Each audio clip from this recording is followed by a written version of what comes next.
రాజా faith ministries సమర్పించు యేసు కృపాస్వరం TV కార్యక్రమానికి ప్రేమపూర్వక ఆహ్వానం తెలియజేస్తున్నాం. మన తండ్రి అయిన దేవుని నుండి, యేసుక్రీస్తు ప్రభు నుండి, పరిశుద్ధాత్మ దేవుని నుండి మీకు కృపా సమాధానము కలుగునుగాక. ఆమేన్.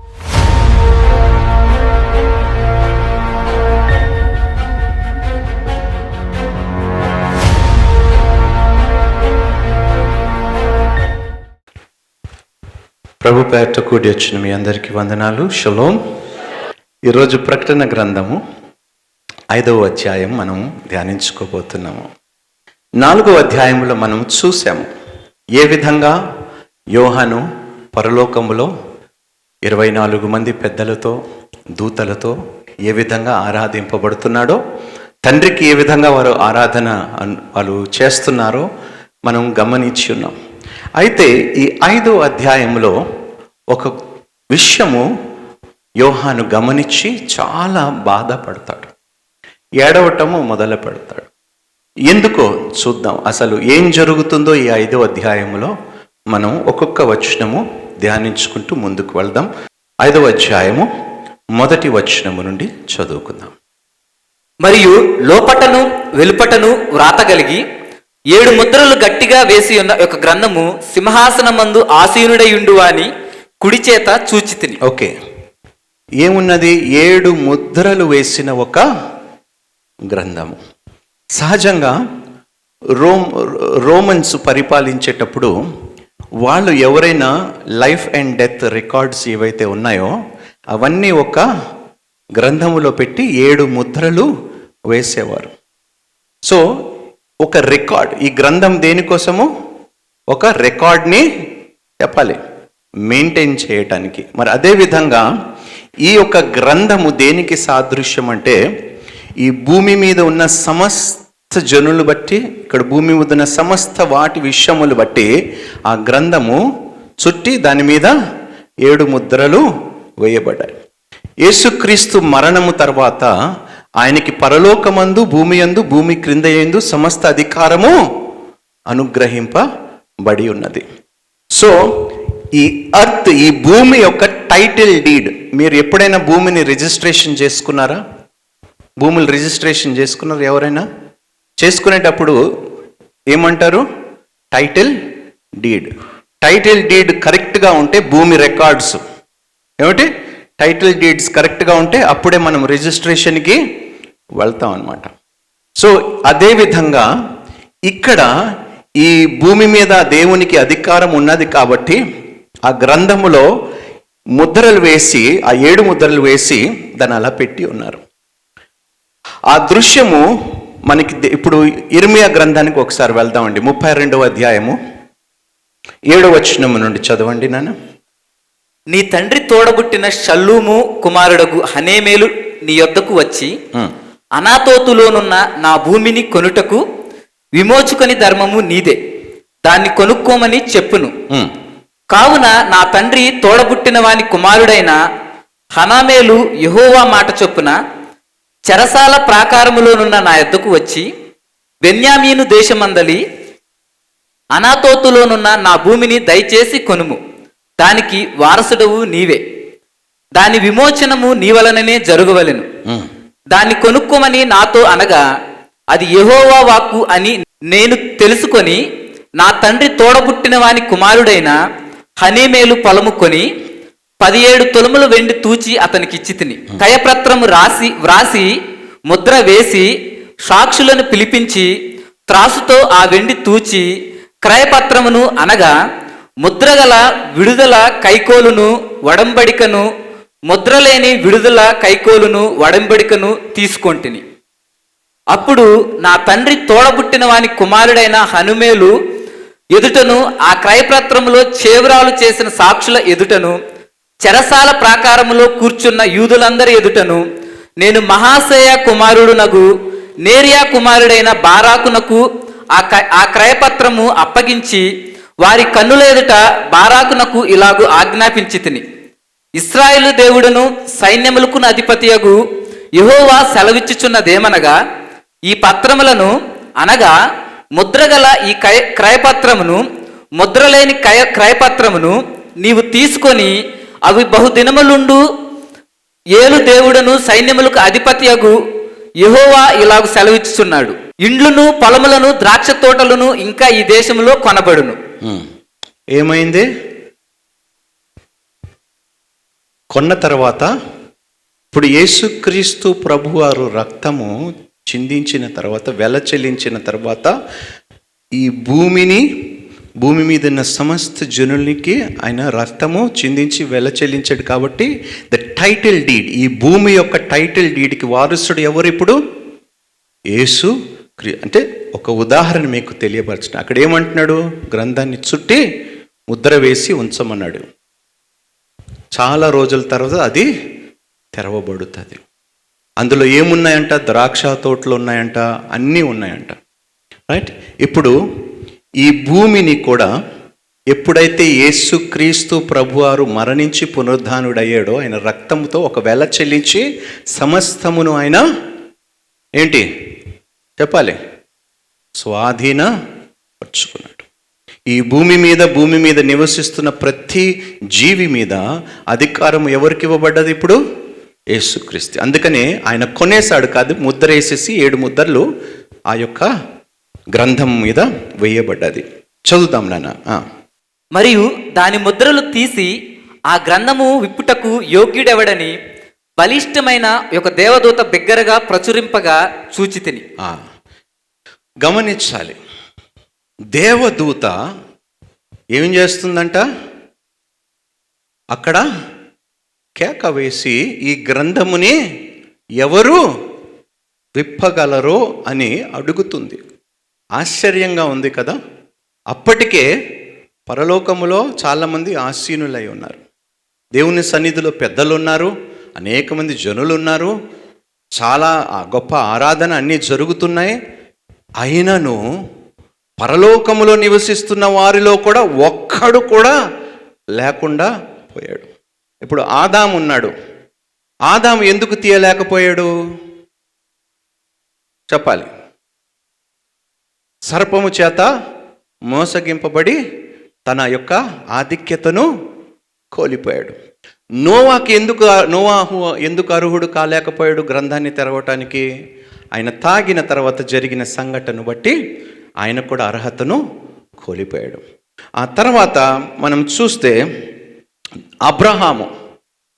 అబ్రహాముకి ఎందుకు అర్హత లేదు ఈ గ్రంథాన్ని తెరవటానికి? ఆయన ఐగుప్తుకు వెళ్ళినప్పుడు ఆయన సాక్ష్యాన్ని ఆయన కోల్పోయాడు కాబట్టి. అవునా? మరి దావీదు ఎందుకు తెరవలేకపోయాడు చెప్పాలి? పాపము, వ్యభిచారము, హత్య చేశాడు కాబట్టి దావీదు కూడా అర్హుడుగా లేకుండా పోయాడు. బాప్తిజం ఇచ్చే యోహాను ఎందుకు తెరవలేకపోయాడు? తన బలహీనతలో యేసుని సందేహించాడు. ఆయననే మెస్సయ్యా అని, ఆయననేనా మెస్సయ్య అని బలహీన క్షణములో దేవుణ్ణి సందేహించాడు. మరి అందరికన్నా ఒక మంచి సేవకుడు ఉన్నాడు, అపోస్తులు. ఎవరు? పేతురుకి ఎందుకు అర్హత లేదు?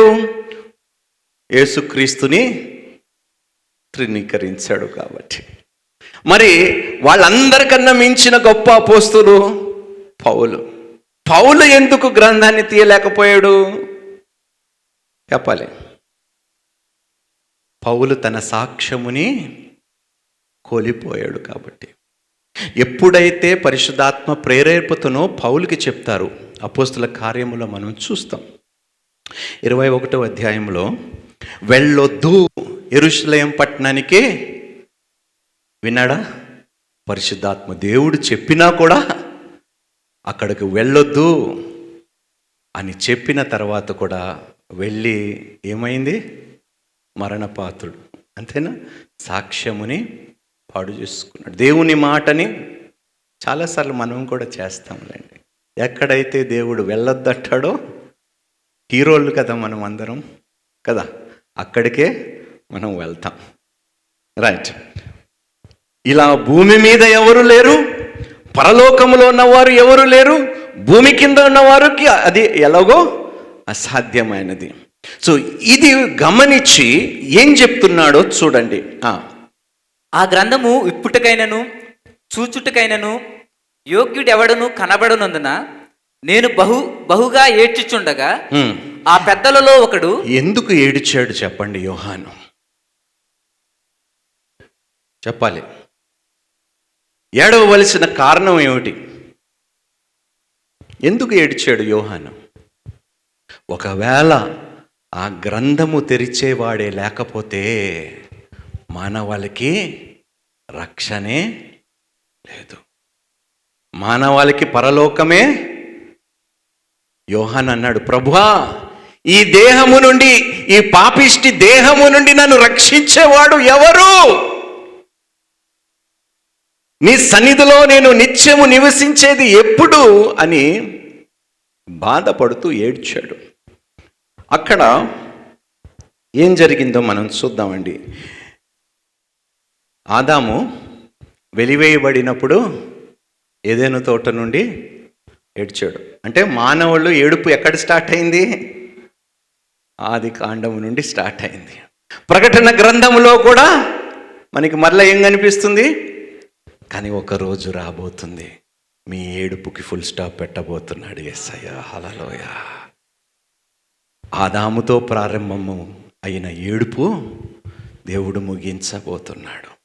మీరు ఏ విషయమై దుఃఖపడుతూ ఏడుస్తున్నారు, ఏ విషయమై బాధపడుతూ మీరు ఏడుస్తున్నారో నాకు తెలియదు, కానీ దేవుడు అంటున్నాడు, నేను ముగింపు పెట్టబోతున్నాను మీ ఏడుపుకి. హల్లెలూయా.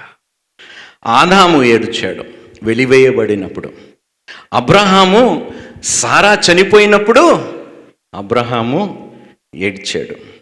మోషే మిర్యముకి కలిగిన శిక్ష అంటే కుష్ఠి రోగమును బట్టి మోషే ఏడ్చాడు. Moses wept over Miriam's punishment. యెహోషువ ఇశ్రాయేలు ప్రజలు ఆకాను పాపము చేసినప్పుడు, వాళ్ళు ఓడిపోయినప్పుడు యెహోషువ ఏడ్చాడు. నయోమి మోయాబుని విడిచిపెట్టి వెళ్ళినప్పుడు ఏడ్చింది. హన్న గొడ్రాలుగా ఉన్నప్పుడు ఏడ్చింది. నయోమి గురించి సందేహం వచ్చింది కదా, ఎవరికో వచ్చిందా? రూతు 1వ అధ్యాయము 9వ వచనం చదువునాను.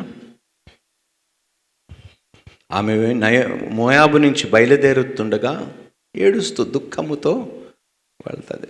హన్న గొడ్రాలుగా ఉండటం వలన దేవుని సన్నిధిలోకి వెళ్ళి ఏడ్చింది. సమయంలో సౌలు విఫలమును బట్టి ఏడ్చాడు. ఆ తర్వాత దావీదు తన చేసిన ఘోరమైన పాపమును బట్టి ఏడ్చాడు. తామారు అమ్నోను చేత బలాత్కారము చేయబడినప్పుడు తామారు ఏడ్చింది. దాని తర్వాత దావీదు మరలా తిరుగుబడిన తన కుమారుడు మరణించినప్పుడు ఏడ్చాడు. ఎజికియా యెరూషలేముకి కలగబోతున్న యొక్క పరిణామములను బట్టి హెజికియా ఏడ్చాడు. బబులోనులోని వాళ్ళు చెరపట్టి బబులోనికి తీసుకొని వెళ్తున్నప్పుడు వాళ్ళందరూ, యూదులందరూ ఏడ్చారు. దానియేలు ఇశ్రాయేలు పాపమును బట్టి ఏడ్చాడు. నెహెమ్యా విరిగిపోయిన దేవుని యొక్క ప్రాకారములను చూసి నెహెమ్యా ఏడ్చాడు. మొర్దెకాయి హామాను తలంచిన ఆ భయంకరమైన పనిని బట్టి మొర్దెకాయి ఏడ్చాడు. ఒక తల్లి తన బిడ్డ అనారోగ్యముతో ఉంటుండగా తల్లి బిడ్డను బట్టి మత్తయి సువార్త 15:22 ఇప్పుడు చూడనవసరం ఏడ్చింది. ఒక తండ్రి దెయ్యము చేత తన బిడ్డ పీడింపబడతామని చూసి ఒక తండ్రి ఏడ్చాడు. ఒక విధవరాలు మరణించిన కుమారుని బట్టి ఏడ్చింది. ఒక తండ్రి, ఇద్దరు సహోదరులు, వారు సహోదరుడు మరణించిన విషయమును బట్టి ఏడ్చారు. ఎవరు? Thank you. మరి యేసుక్రీస్తు లాజరును బట్టి ఏడ్చాడు. మరి అదే విధంగా చివరిగా మనము చూస్తే యోహాను ఏడుస్తున్నాడు. ఎక్కడ? పరలోకములో. అప్పుడు 24 పెద్దల్లో ఒక వ్యక్తి వచ్చి ఏడవద్దు అన్నాడు. హల్లెలూయా. ప్రతి ఏడుపుకి, భూమి మీద ప్రతి ఏడుపుకి పరలోకంలో ఉన్న యేసు ఫుల్ స్టాప్ పెట్టేసిండు. ఎన్ని ఏడుపులు ఉన్నాయి. ఎందుకు ఈ మాటలు చెప్తున్నాను తెలుసా? ఎన్ని విధాలుగా మనుషులు భూమి మీద ఏడుస్తున్నారు. మీరు ఒక్కరైనా ఏడుస్తున్నారు ఈ భూమి మీద? ఫీల్ అవుతున్నారా? నాకే ఈ లోకంలో ఎందుకు ఇన్ని బాధలు, ఎందుకు ఇన్ని కష్టం. ఎన్ని ఏడుపులు ఉన్నాయి బైబిల్లో చూడండి. మ్యాక్సిమం ఏడ్చిన వాళ్ళందరూ ఎవరు చెప్పాలి? స్త్రీలే కదా. మేము 1000 ప్రార్థనలు చేసి మీ ఆడవాళ్ళు ఏడుపుతో ఒక్క ప్రార్థన చేస్తే అయిపోయా. అంతగా కనికరిస్తాడు దేవుడు మిమ్మల్ని. కొన్నిసార్లు అనుకుంటాం ప్రభువా ఇది కరెక్ట్ కాదు. ఇన్ని 1000 ప్రార్థనలు చేస్తాము, మీరు ఒక్క ఏడుపు చాలు, అందుకని ఏడవద్దంటాం. ఆడవాళ్ళు ఏడిస్తే వాళ్ళు ఉసూరు ఖచ్చితంగా అమ్మా మీరు ఏడవకండి. అర్థమైందా? ఒకటే చెప్పండి, ప్రభువా నా ఏడుపుకి, నా కన్నీళ్ళకి నువ్వు ఫుల్ స్టాప్ పెట్టబోతున్నందుకు తండ్రి ఆనంద బాష్పాలతోనే నేను కన్నీళ్లు కారుస్తాను. హల్లెలూయా. ఒకరోజు ఒక దినం రాబోతుంది తండ్రి, ఏడుపు లేని జీవితముని ఈ భూమి మీద ఎందరైతే ఏడిపించారో అవన్నీ నేను చూడకుండా నీ సన్నిధిలో నేను ఆనందించే భాగ్యము పొందుకోబోతున్నందుకు తండ్రి నీకు స్తోత్రం. హల్లెలూయా. చదువుదాం నాన్న. ఆ గ్రంథము విప్పుటకైనను చూచుటకైనను యోగ్యుడెవడును కనబడనందున నేను బహుగా ఏడ్చుచుండగా ఆ పెద్దలలో ఒకడు ఏడవకము, ఇదిగో దావీదు చిగురైన యూదా గోత్రపు సింహము 7 ముద్రలు తీసి ఆ గ్రంథమును విప్పుటకై. అక్కడ ఎంత అద్భుతమైన మాట. 2 విషయాలు మనం చూస్తాం. ఒకటేమో పెద్దలు ఏమంటున్నారు యేసుని చూసి? యూదా గోత్రపు సింహం. ఎందుకు ఆ మాట చెప్తున్నారో తెలుసా? ఆయన అనుభవించిన శ్రమలు గొర్రెపిల్లగా అనుభవించి రక్తాన్ని కార్చి మనల్ని శుద్ధీకరించి సమస్త అధికారము కలిగిన సింహము వలె అక్కడ ఆయన ఆసీనుడై ఉన్నాడు. హల్లెలూయా. ఆయన ఏలటానికి, తీర్పు తీర్చడానికి సిద్ధముగా సింహం వలె అక్కడ కూర్చొని ఉన్నాడు. రాబోతున్నాడు నాయన.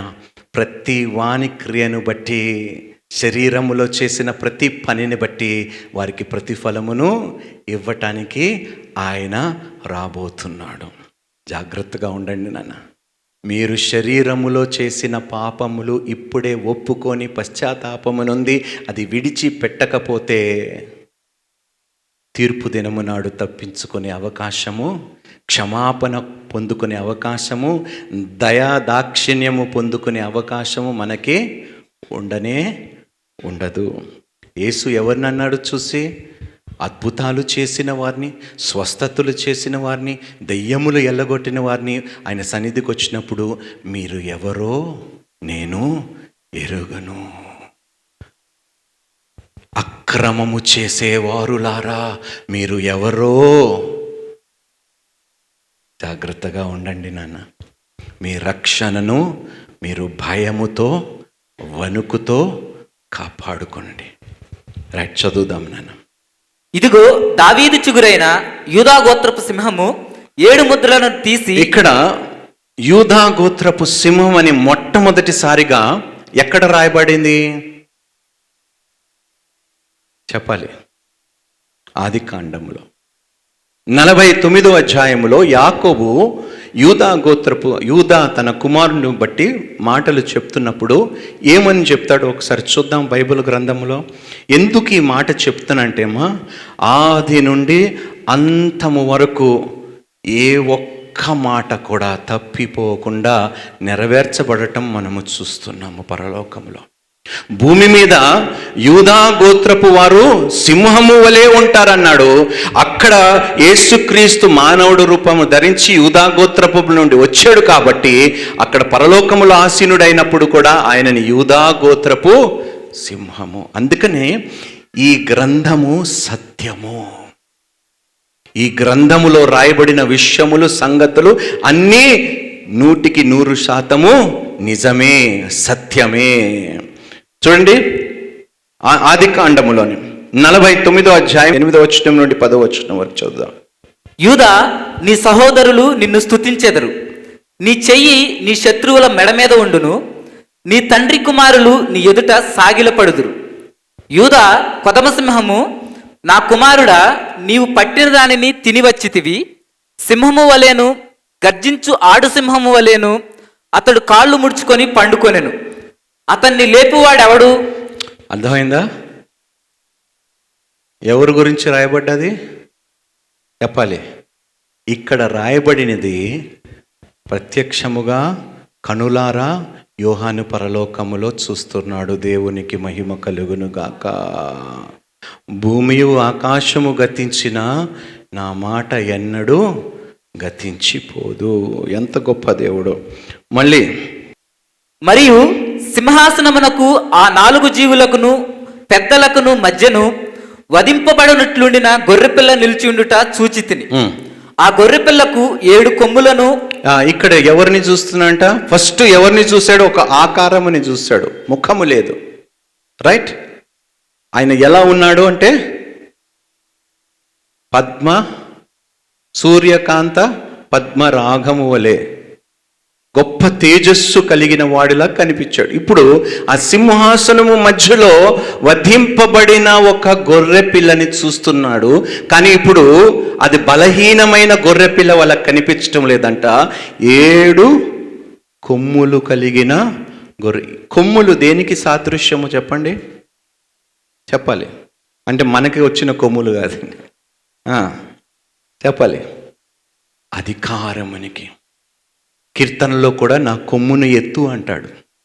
రైట్? అధికారముకు సాదృశ్యం. అంటే ఆ గొర్రె పిల్ల సమస్త అధికారము ఇప్పుడు కలిగి. 7 దేనికి సాదృశ్యము? సంపూర్ణతకు సాదృశ్యం. సంపూర్ణమైన శక్తివంతుడైన యేసు అక్కడ కూర్చొని ఉన్నాడు. ఏమున్నాయి ఆ గొర్రె పిల్లకి? 7 కొమ్ములు, 7 కనులు. దేనికి సాదృశ్యము చెప్పాలి? సమస్త జ్ఞానమునకు.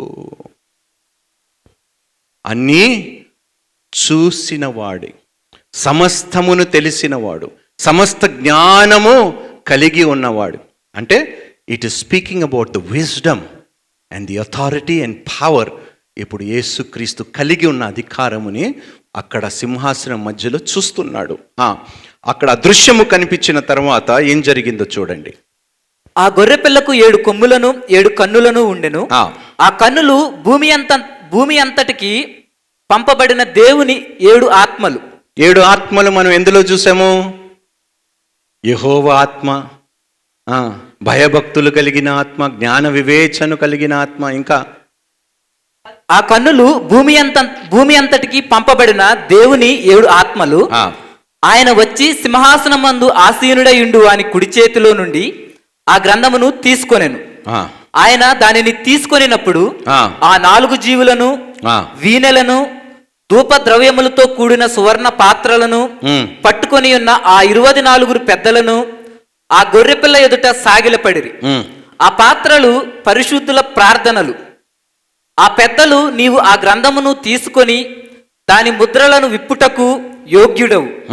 నీవు వధింపబడిన వాడివై నీ రక్తమిచ్చి ప్రతి వంశములోను ఆయా భాషలు మాట్లాడు వారిలోను ప్రతి ప్రజలోను ప్రతి జనములోను దేవుని కొరకు మనుష్యులను కొని మా దేవునికి వారిని ఒక రాజ్యముగాను యాజకులుగాను చేసితివి. హల్లెలూయా. యేసుక్రీస్తు ప్రభువారు ఏ మతముని స్థాపించటానికి రాలేదు. ఆయన అందరికీ ప్రభు. ఇక్కడ రాయబడిన విషయం ఏమిటో తెలుసా? ఆ వచనం మరొక్కసారి స్పష్టంగా దయచేసి, నాకు తెలుసు చాలామంది వింటున్నారు. ఎక్కడో ఏదో చెప్తాడు, దాన్ని బట్టి ఈయనని పట్టుకుందాము అనుకుంటున్న వారికి మీకే చెప్తున్నాను. శ్రద్ధగా వినండి. గ్రంథము తెరవబడబోతుంది. అవకాశం ఇస్తున్నాడు మారు మనసు పొందుకోవటానికి. ఒక్కసారి గ్రంథము తెరవబడిన తర్వాత మీరు మొర పెట్టినా కూడా అవకాశము బహుశా మీకు దొరకకపోవచ్చు. ఇదిగో నేడు మీకు రక్షణ వచ్చి ఉన్నది సహోదరి సహోదరుడా. నన్ను ఎంత కావాలంటే విమర్శించుకోండి, కానీ పరలోకానికి మార్గము, తండ్రికి మార్గము ఈ లోకములో ఎవరైనా మార్గము చూపించగలిగితే అది యేసుక్రీస్తు ప్రభువారు ఒక్కరే. అందుకని ఆయన అన్నాడు, నేనే మార్గము, నేనే సత్యము, నేనే జీవము. మరి ఈ లోకములో ఏ మార్గము పరలోకానికి లేదు. ఈ సత్యము మీరు గ్రహించాలనే మా ఆవేదన. కానీ ఇక్కడ ఏమంటున్నాడు తెలుసా? యేసుక్రీస్తు తన రక్తము చిందించి ప్రతి దేశము నుండి, ప్రతి జాతి నుండి, ప్రతి మానవుడిని తన రక్తముతో కొన్నాడు అని ఇక్కడ రాయబడింది. అందుకనే మేము అంటాం, యేసుక్రీస్తు ప్రభువారు అందరికీ ప్రభువు. హల్లెలూయా. ఇది గొప్ప అవకాశం. నాకు తెలుసు మీరు వింటున్నారు ఈ మాటలు. ఒక్కసారి ఈ గ్రంథాన్ని చదవండి. ఈ గ్రంథములో ఉన్న నిజాన్ని మీరు తెలుసుకోండి. ఆది నుండి అంతం వరకు ఎంత అద్భుతంగా ప్రతి మాట క్రీస్తులో ఏ విధంగా నెరవేరబడుచూ వస్తున్నదో, పరలోకములో కూడా ఈ వాక్యములు ఏ విధంగా నెరవేర్చబడుతున్నాయో ఎంత స్పష్టముగా రాయబడిందో ఈ గ్రంథము. దేవుని కొరకు మనుష్యులను కొని మా దేవునికి వారిని ఒక రాజ్యముగాను యాజకులుగాను చేసితివి, కనుక వారు భూలోకమందు ఏలుదురని కొత్త పాట పాడుదురు. ఇక్కడ ఏం పాట పాడుతున్నారంట? ఒక పాత పాట పాడేవారంట. ఏమిటి ఆ పాట? ఒకసారి చూద్దాం. యోబు గ్రంథములో 38వ అధ్యాయము 7వ వచనము. యోబు ఉదయ నక్షత్రములు ఏకముగా కూడి పాడినప్పుడు, దేవదూతలందరూ ఆనందించి జయధ్వనులు చేసినప్పుడు దాని మూలరాతిని వేసిన వాడెవడు? సముద్రమును దాని గర్భము నుండి పొర్లిరాగా తలుపుల చేత దానిని మూసిన వాడెవడు? సో ఇది వారు పాడుతున్నారు. ఇది ఒక పాత పాట గ్రంథములో. కొత్త పాట ఏమిటి ఇక్కడ మనం చూస్తున్నాం? You are worthy to take the scroll and to open its seals, because you were slain, and with your blood you purchased men for God from every tribe and language and people and nation. You have made them to be a kingdom and priests to serve our God, and they will reign on the earth. అబ్బా, ఎంత అద్భుతమైన పాట! ఏమిటంట? యాజకత్వము, రాజరికముని బాధ్యత దేవుడు మీకు ఇస్తున్నాడయ్యా. నా దగ్గర ఏమీ లేదు, నేను ఎందుకు పనికిరానన్న వారందరినీ రాజులుగా, యాజకులుగా మార్చబోతున్నాడు దేవుడు. హల్లెలూయా. అర్థమైందా? దేవుడు ఒకరోజు మీ జీవితాన్ని మార్చబోతున్నాడు. మరియు నేను చూడగా సింహాసనమును, జీవులను, పెద్దలను ఆవరించి ఉన్న అనేక దూతల స్వరము వినబడెను. వారి లెక్క కోట్ల కొలదిగా ఉండెను. ఎంతంట? ఎంతమంది ఆరాధిస్తున్నారు ఈ దేవుణ్ణి? దూతలతో సహా, పెద్దలతో సహా, భూమి మీద ఉన్న వారందరితో సహా. అందుకనే మనం అంటూ ఉంటాం, ప్రతి నాలుక ఒప్పుకుంటుంది, ప్రతి మోకాలు వంగుతుంది. హల్లెలూయా. ఒకరోజు వస్తుంది. ఆ రోజు త్వరలోనే రాబోచున్నది. దైవజనులు బోధించిన మరిన్ని ప్రసంగాలను విని ఆత్మీయంగా బలపడాలని ఆశ కలిగిన వారు Raja faith ministries YouTube, Raja faith ministries Facebook, Raja Hebel Instagram, Raja Hebel RFM Twitter subscribe చేయండి, లైక్ చేయండి, కామెంట్ చేయండి, షేర్ చేయండి, ఫాలో అవ్వండి.